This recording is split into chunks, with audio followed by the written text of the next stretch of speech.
Okay, hi guys, it's Kasim. How you doing? I hope you're alright. I hope week has been okay. I hope you're keeping fair. I hope your family's alright. I wanted to talk to you about this question, which everyone like. I get this question so many times. Everywhere I go, people ask me this question a lot, which is that, Cass, when should I get married? When is the best time for me to get married? So this question applies both to men and women. I wanted to share with you what I say to people. I hope in some way you find it useful. The reason why people ask me this question is because I spent a lot of time interviewing people who've been married for 15 years or more. I've spent a lot of my time studying relationships. Obviously, I've been in a lot of relationships myself, long-term relationships. And so people ask me all the time. I speak to couples all the time, and I'm training to be a marriage counselor. So I know a little bit about this area. So and the other thing I should mention is I have studied a lot of people and spoken to a lot of people who've been divorced, and I've asked them, why did you get divorced? What did you learn from it? What led up to it? What do you think? What advice would you give to like other people who are going through divorce or who are maybe thinking about divorce, etc. So I wrote down some things here, and pretty much they're the same keys that I say to everybody. One, do not get married before you're under the age of 25. There's multiple reasons for this, but two of which is number one, your maturity levels are just nowhere near where they should be. Meaning, you just don't know yourself, right?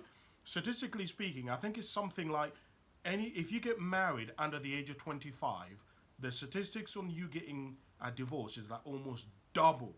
It's like over 60% chance of you actually getting divorced. Why? Because you don't really know about yourself. You don't really know what you want to do. You don't really understand how the world functions. You don't really know what your value is in society, like, or in the dating market. You just don't know a lot of anything. I mean, when you're 18 or 19 years of age, the average person hasn't even lived alone. So you don't even know what it's like to live alone. You don't know what it's like to go and get toilet paper, to pay your council tax, to pay your TV license, to pay national insurance. Like most people haven't even lived, yet alone think about living with somebody else. So I say to people all the time, don't get married whilst you're under the age of 25. Oh, the other reason as well is in terms of um, understanding of other people. I think before you get to the age of 25, you simply do not have enough understanding about people. You don't know who is good, who is bad. You don't understand about shadow intentions. Excuse me a minute. My apologies. You don't know about shadow intentions. You don't know about like how you can be used, right? You don't know about how to set boundaries. You don't know about how to say no to people. You don't know like what are good opportunities, what are bad opportunities. There is just a lot of things, particularly in terms of interacting with people, that you just don't know. Like there's a lot of people who don't yet know how to deal with people when they push their buttons, right? And you need to be alone and figure that out for yourself. And sometimes to figure things out for yourself, you need to be alone. And when you get married really soon, it's just too difficult to figure some things out when you're in a relationship.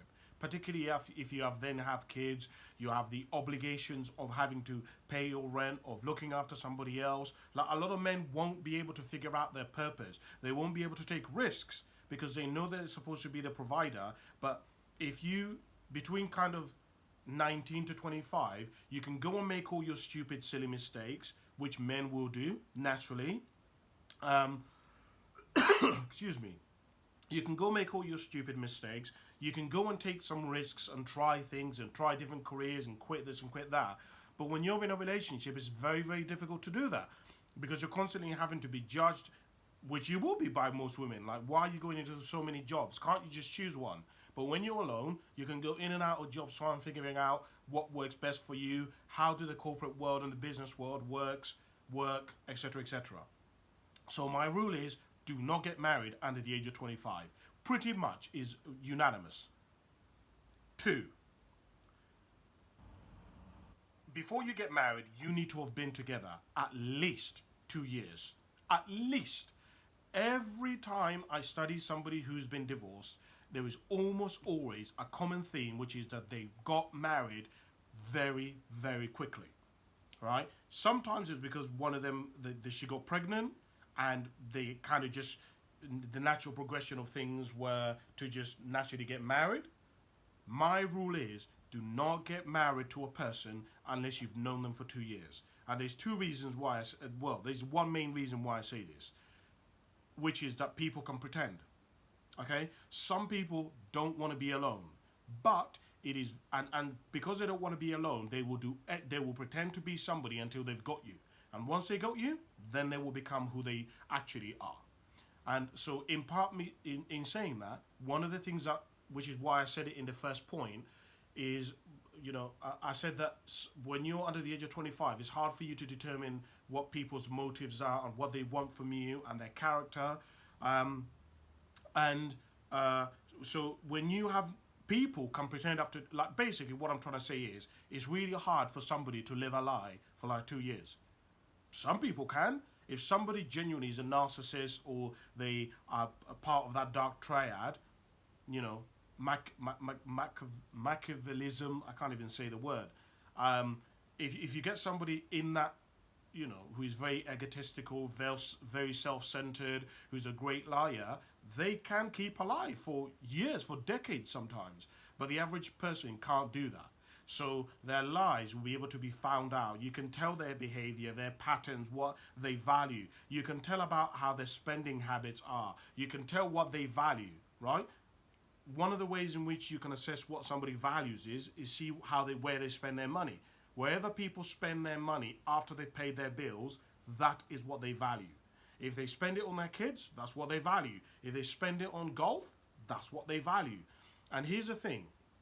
So, one of the things that makes women lose respect for men in relationships is that men give up what they are passionate about.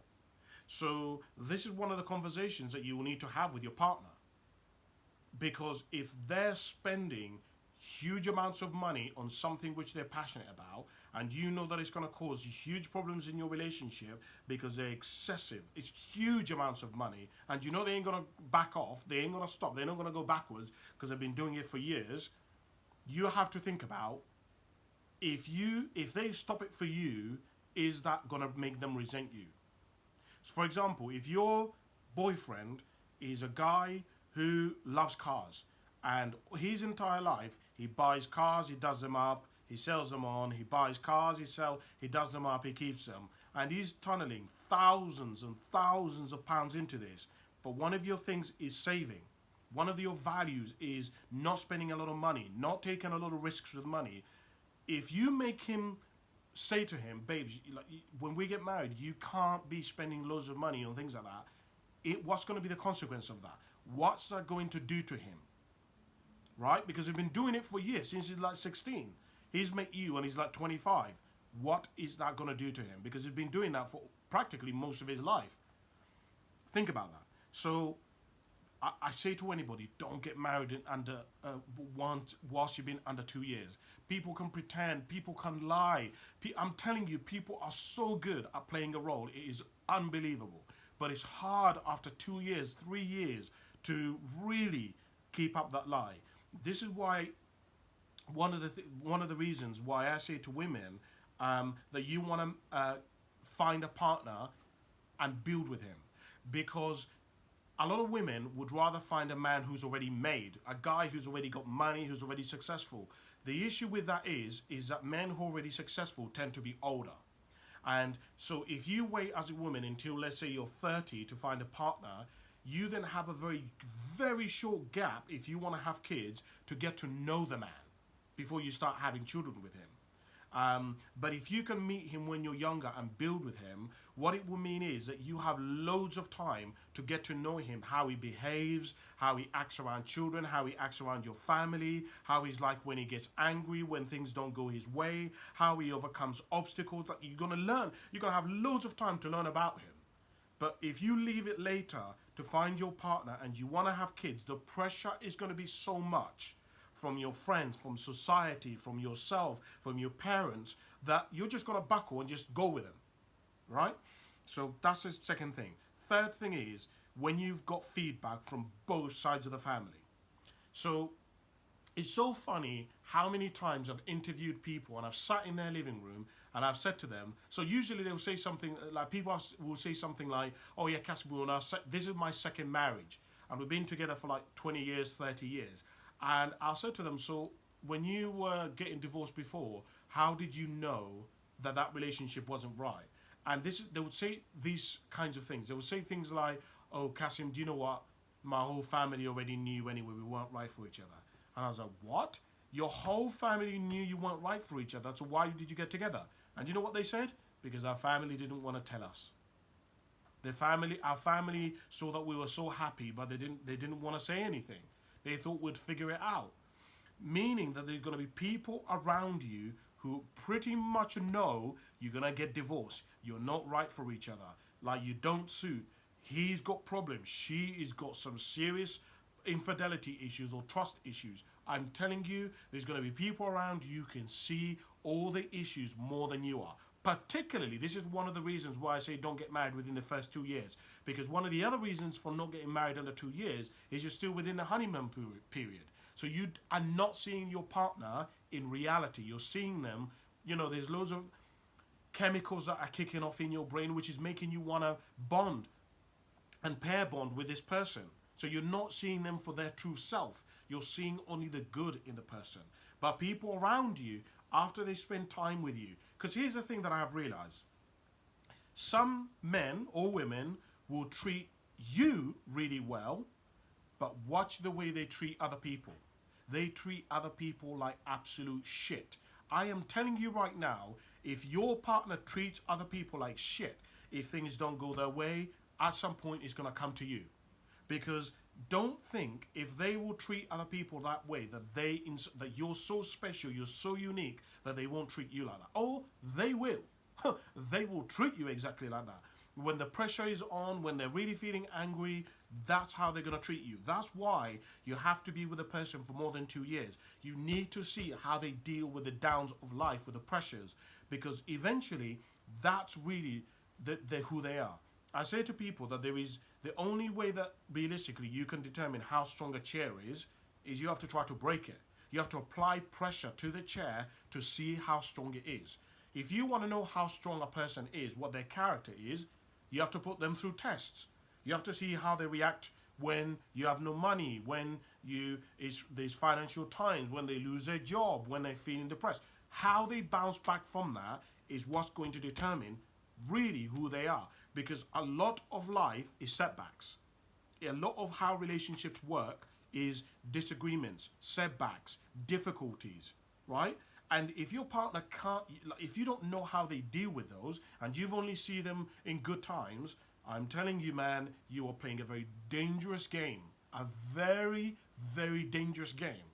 Because once you get married, it is so difficult to go through all that process of getting divorced.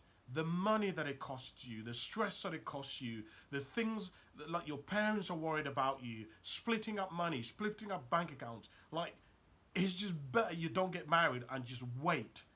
Okay? Just wait. But going back to my point is, get feedback. Speak to your best friend and say to your best friend, I want you to be honest with me. Don't tell me what I want to hear. Tell me the flaws of my partner. Like, tell me what's wrong with him. Mum, you know I love you. You know I want you want me to, I know that you want me to be happy. But tell me, what do you think about our relationship? Honestly, what do you and Dad talk about? What do you worry about? Do you think I'm safe? Do you think we're going to be married for a long time? Where do you see the weaknesses in our relationship? And when you ask that, let me tell you why this is important, because this is going to come to the next point that I'm going to tell you. That is really important, because the next thing that I'm going to tell you is when you have been to pre-marriage counseling or couples counseling. Because if your parents tell you something, or your best friend tells you something, the people who your friends tell you something, and you go to couples counseling and it comes up again, then alarm bells should be ringing off to you. Because look, it's one thing for your parents to say something, they could be wrong. They might not like your partner. But it's another thing for your counselor to say. They're trained to, counselors and therapists are trained to look for issues, problems, patterns, themes, right? Patterns of behavior. That's what they're trained to do.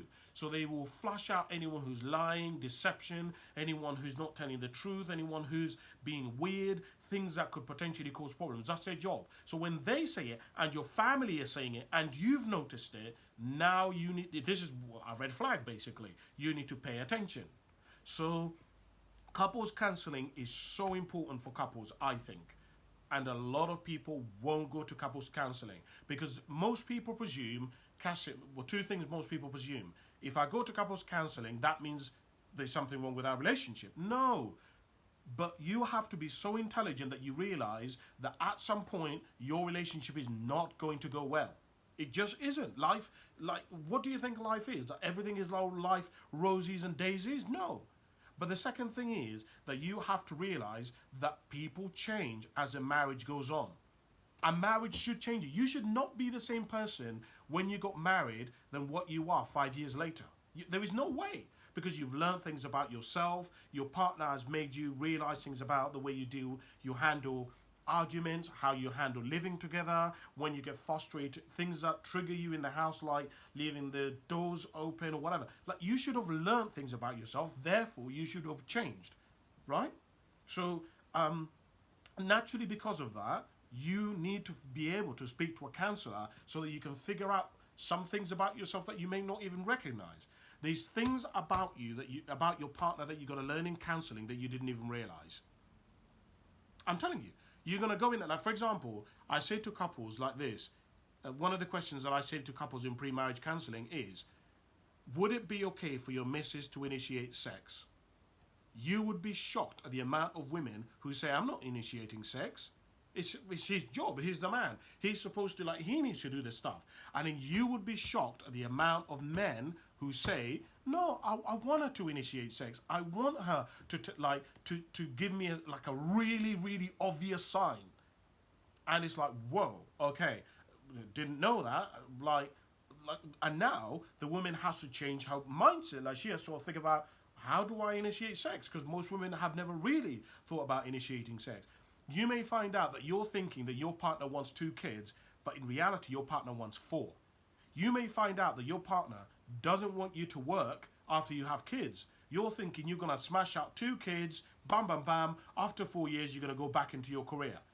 Your partner doesn't want you to go back to your career. You can work part-time, but he wants you to be at home with the kids. Like, do you understand? Like, these things are going to come up and you're like, whoa, I did not expect this, right? Things like boundaries.